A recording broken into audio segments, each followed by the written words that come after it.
Welcome to Session 10. The midpoint is the point exactly halfway between two endpoints. To find it, average the x-coordinates and average the y-coordinates. Unlike distance, midpoint produces an ordered pair.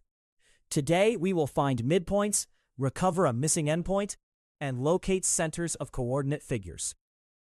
The midpoint formula adds the two x values and divides by 2.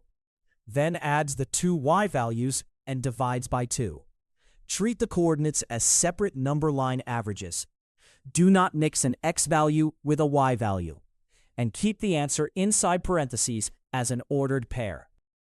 Average the x values. 2 plus 8 is 10. Divided by 2 gives 5. Average the y values. 1 plus 5 is 6.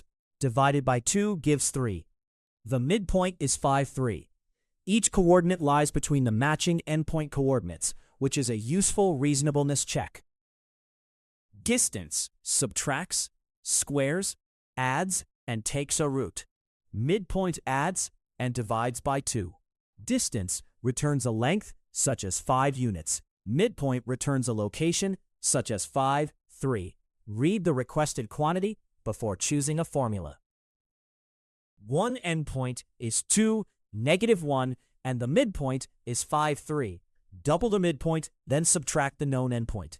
For x, twice 5 minus 2 is 8. For y, twice 3 minus -1 is 7. The missing endpoint is 8, 7. The diagonals of a rectangle bisect each other, so their shared midpoint is the center. Opposite vertices, -4, 2 and 6, 8, have x average 1 and y average 5. The rectangle's center is 1, 5. You only need one pair of opposite corners. Find the midpoint of -6, 4 and 2, -8. Average x. -6 plus 2 is -4. Divided by 2 gives -2. Average y. 4 plus -8 is -4. Divided by 2 gives -2. The midpoint is -2, -2. You can now find midpoints, recover missing endpoints, and locate centers. Next, we measure steepness and rate of change with slope. Continue your GED preparation at www.bridgetoexam.com.